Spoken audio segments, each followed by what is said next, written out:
എല്ലാ കൂട്ടുകാർക്കും കർത്താവ് യേശുക്രിസ്തുവിൻ നാമത്തിൽ എൻ്റെ സ്നേഹവന്ദനം. ഇന്നത്തെ വീഡിയോയിൽ നമുക്ക് ഒലിവുമലയുടെ ചരിത്രം നോക്കാം. ഒലിവുമല എന്ന പേർ പഴയ നിയമത്തിൽ 2 വാക്യങ്ങളിലായി 3 തവണ പറഞ്ഞിട്ടുണ്ട്. ഒലിവുമരങ്ങൾ സമൃദ്ധിയായി വളരുന്നത് കൊണ്ടാണ് മലയ്ക്ക് ഈ പേർ ലഭിച്ചത്. യെരുശലേമിന് എതിരെയുള്ള മലയാണ് ഒലിവുമല. നാശപർവ്വതം, മല തുടങ്ങിയ പേരുകളിലും ഒലിവുമല പഴയ നിയമത്തിൽ പറഞ്ഞിട്ടുണ്ട്.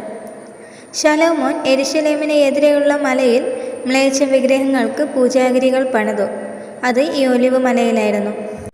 മധ്യദക്ഷിണ പാലസ്തീനിലൂടെ വടക്ക് തെക്കായി കിടക്കുന്ന പ്രധാന പർവ്വതനിരയുടെ ഒരു ഭാഗമാണ് ഒലിവുമല. യെരുശലേമിന് 3 കിലോമീറ്റർ കിഴക്ക് മാറി സ്ഥിതി ചെയ്യുന്നു. 4 ചെറിയ കുന്നുകൾ ചേർന്ന പർവ്വതനിരയാണിത്. ഒലിവുമലയ്ക്ക് 830 മീറ്റർ ഉയരമുണ്ട്. ഇതിൻ്റെ പടിഞ്ഞാറ് ചരിവിലാണ് ഗത്ശമന തോട്ടം. കിദ്രോൻ താഴ്വര ഒലിവുമലയ്ക്കും യെരുശലേം കുന്നിനും മധ്യേ കിടക്കുന്നു. കിദ്രോൻ താഴ്വരയുടെ നടുവിലൂടെ ഒഴുകുകയാണ് കിദ്രോൻ തോട്. ഗത്ശമന തോട്ടം എന്ന് കരുതപ്പെടുന്ന സ്ഥാനത്ത് ഒരു പള്ളിയുണ്ട്. ഒലിവുമലയിൽ ഒലിവ് വൃക്ഷങ്ങൾ തിങ്ങി വളർന്നിരുന്നു. റോമൻ ചക്രവർത്തിയായിരുന്ന തീത്തോസ് ഒലിവുമരങ്ങളെ മുറിപ്പിച്ചു. കർത്താവിൻ്റെ കാലത്തുണ്ടായിരുന്നവ എന്ന് കരുതപ്പെടുന്ന 8 ഒലിവ് വൃക്ഷങ്ങൾ ഇന്നും അവിടെയുണ്ട്. കർത്താവ് തൻ്റെ ശിഷ്യന്മാർക്ക് യെരുശലേമിൻ്റെ നാശത്തെക്കുറിച്ചും തൻ്റെ പുനരാഗമനത്തെക്കുറിച്ചും പ്രഭാഷണം നൽകിയത് ഒലിവുമലയിൽ വച്ചായിരുന്നു. ഒലിവുമലയിൽ നിന്നാണ് യേശു സ്വർഗാരോഹണം ചെയ്തത്. യേശുക്രിസ്തുവിൻ്റെ പുനരാഗമനവും ഒലിവുമലയിൽ തന്നെയായിരിക്കുമെന്ന് സെഖര്യാവ് 14-ാം അധ്യായം 4-ാം വചനത്തിൽ പറയുന്നു. അന്നാളിൽ അവൻ്റെ കാൽ യെരുശലേമിനെതിരെ കിഴക്കുള്ള ഒലിവുമലയിൽ നിൽക്കും എന്ന പ്രവചനത്തിൽ നിന്ന് അത് വ്യക്തമാണ്. അന്ന് ഒലിവുമല കിഴക്ക് പടിഞ്ഞാറായി നടുവേ പിളർന്ന് ഒരു പാതി വടക്കോട്ടും മറ്റേ പാതി തെക്കോട്ടും വാങ്ങിപ്പോകും. ക്രൂശീകരണത്തിൻ്റെ തലേ രാത്രി കർത്താവ് അതിവേദനയോടെ പ്രാർത്ഥിച്ചതും ഒലിവുമലയിൽ ആണ്.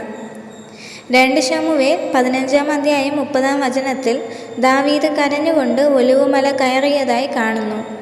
ഒലിവുമല മുകളിൽ ഒരു സ്ഥലം ദാവീദിൻ്റെ കാലത്ത് ആരാധനയ്ക്കായി വേർതിരിച്ചിരുന്നു. എബ്രായ പാരമ്പര്യം അനുസരിച്ച് വെള്ളം കുറഞ്ഞു എന്നറിയുന്നതിന് നോഹ പുറത്തുവിട്ട പ്രാവ് ഒലിവില കൊണ്ടുവന്നത് ഒലിവുമലയിൽ നിന്നാണ്. ലേവിയ പാരമ്പര്യം അനുസരിച്ച് ശുദ്ധീകരണത്തിനുള്ള ഭസ്മം തയ്യാറാക്കിയത് ഒലിവുമലയിൽ വച്ചായിരുന്നു. യഹൂദിയ ഭക്തന്മാർ ഇസ്രായേലിൽ പുനരുദ്ധാനം പ്രാപിക്കുമെന്ന് ചിലർ വിശ്വസിക്കുന്നു. വിദൂരദേശത്ത് വച്ച് മരിക്കുന്നവർ ഭൂമിയുടെ അടിയിലുള്ള വിടവിലൂടെ ഉരുണ്ടുവന്ന് ഒലിവുമലയിൽ പ്രത്യക്ഷപ്പെടുന്നു എന്ന് അവർ കരുതുന്നു.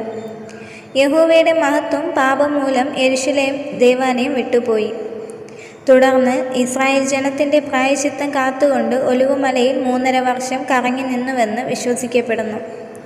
യെരുശലേമിലെ യഹൂദന്മാർ ബാബിലോണിൽ പാർത്തിരുന്ന യഹൂദന്മാർക്ക് മാസപ്പിറവി അറിയിച്ചിരുന്നത് സ്തംഭദീപ ശൃംഖലയിലൂടെയായിരുന്നു. അതിൻ്റെ ആരംഭം ഒലിവുമലയിൽ നിന്നായിരുന്നു.